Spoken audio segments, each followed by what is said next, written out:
জ্বালানি সংকটে নারায়ণগঞ্জে অলস পড়ে আছে অসংখ্য পণ্যবাহী লাইটারেজ জাহাজ। এতে পণ্য সরবরাহ বিঘ্নিত হচ্ছে, ফলে বাড়ছে দ্রব্যমূল্য। এদিকে পণ্য খালাস না হওয়ায় সমুদ্র বন্দরের বহির্নোঙরে বেশি সময় থেকে মাদার ভেসেলগুলোকে দিতে হচ্ছে অতিরিক্ত মাশুল।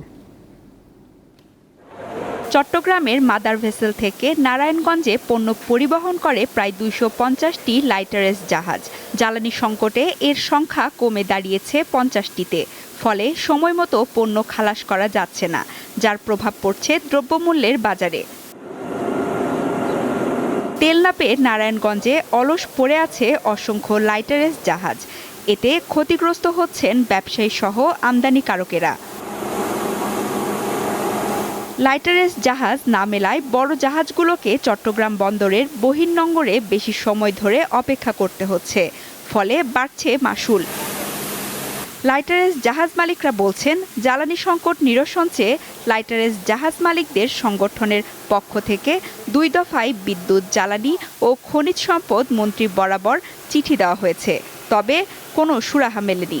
অনেক জাহাজ লাইটার তেলের অভাবে 2 দিন 3 দিন 4 দিন 5 দিন পর্যন্ত সেলিং করতে পারে না, চিটাগাংয়ের দিকে মুভ করতে পারে না। ভেসেলগুলো আসতে পারতেছে না আসার কারণে আমাদের কোম্পানির কাজকামও বন্ধ হয়ে যাচ্ছে। বর্তমানে তেল নাই, জাহাজ যখন আজকে খরিদ করছি 3 দিনে আসার কথা, 7 দিন 10 দিন 15 দিন হয়ে যায়, জাহাজ লাইটারই পায় না, লাইটারই হইতেছেন। জ্বালানি সংকট নিরসনে সরকার দ্রুত ব্যবস্থা নিবে বলে আশা বাংলাদেশ কার্গো ভেসেল ওনার্স অ্যাসোসিয়েশনের। নারায়ণগঞ্জে প্রতিদিন এখানে একেবারে সাহাঘাট থেকে কাশপুর পর্যন্ত অলমোস্ট প্রায় 200 থেকে 250 লাইটারেজ জাহাজে পণ্য পরিবহন নিয়ে দাঁড়ায় থাকতো, কিন্তু তেলের সংকটের কারণে বর্তমানে আমাদের এখানে 50 থেকে 60টা জাহাজের বেশি আর দেখা যাচ্ছে না। জ্বালানি সংকটটা যাতে অতি দ্রুত নিরসন করা হয় সেই ব্যাপারে সরকার যথেষ্ট ব্যবস্থা নেবেন বলে আশা করছি। দেশের অর্থনীতির চাকা সচল রাখা এবং খাদ্যদ্রব্যের সরবরাহ স্বাভাবিক রাখতে লাইটারেজ জাহাজের প্রয়োজনীয় জ্বালানি সরবরাহের দাবি ব্যবসায়ীদের। সানজিদা স্নিগ্ধা, দীপ্ত, বার্তা কক্ষ।